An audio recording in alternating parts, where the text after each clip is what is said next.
Now we'll learn about SAP odata query options.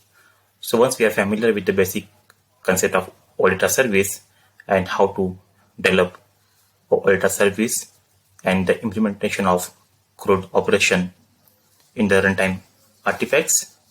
So after that, the one important part is implementing of query options. So what are the query options? Query options are the parameter added to the OData service URL. As we have done the testing of our OData service, so initially our URL is like this /SAP like this till the entity set, and we are getting the record after executing this header set. So suppose if you want to add some additional parameter, take example here like the filter option, the count, select. So those are called the query options, and the query options start with a $sign. So suppose in a SO header there are multiple records, but we want to apply some filter on that for a date range, for order type, then we can make use of this query option $filter. So there are many other query parameters are there, and we can also refer to this site that is odata.org for detail about the OData service. So let's have a look at what are the different query options are there in OData. So here are some of the query parameters like $select, $count. Now here on the left hand side we can see the query options, and the right hand side it is mentioned as whether this required additional implementation or not. So what is meaning of this additional implementation? So suppose if you want to use a $select, so then we don't have to write any code logic based on this parameter value.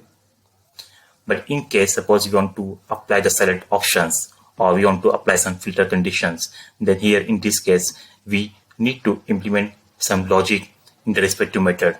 So most of the parameter we use into the entity sets, and some like one is there like $skip, $top. These all we use in the entity sets.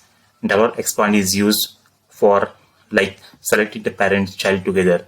So here it is mentioned like which of the parameters are required implementation and which don't require any kind of implementation. So just have a look at some parameter initially without implementation, then we'll go for the implementation logic. So as we have a OData service that is ZK OData 1.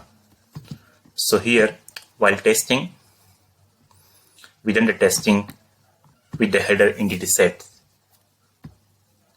We are selecting here the header set, and once we execute this, system was giving the output all the records.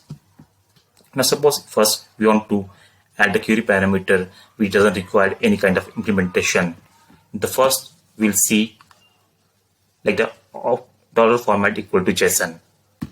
This means that by default format is XML, but if you want the output in JSON, so we just need to add this dollar format equal to JSON without adding any further logic into the method.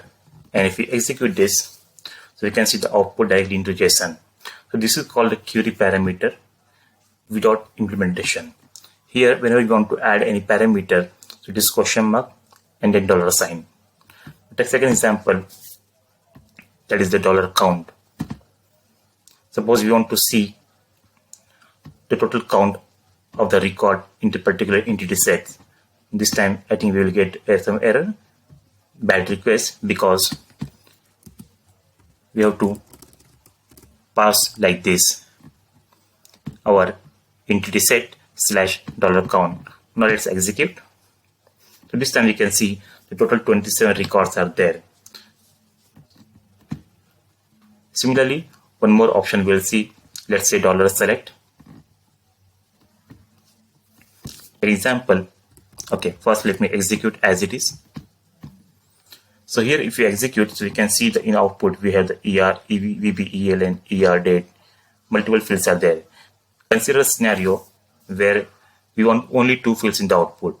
We want only VB, ELN, and we want only ER date. So how to do that? In that case, we can use the query parameter that is $select with a question mark, $select equal to, and we have to give the field name like VBELN, comma, second field take ER date. Now let's execute this. So this time if you see the output, you can see only columns which you mentioned in the $select. That is the VBELN and ER date. For all the records, we'll get only 2 columns in the output because we have limit the number of output columns by adding this $select. Now here also if you observe, we just add that column name into the URL. We have not done any changes in the logic, the method which is implemented. So those parameters like $count, $format, $expand, $selects are the query parameter which we can use without doing any code implementation.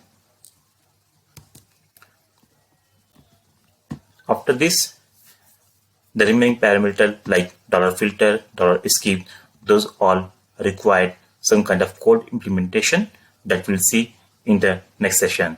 So this is about the OData query options.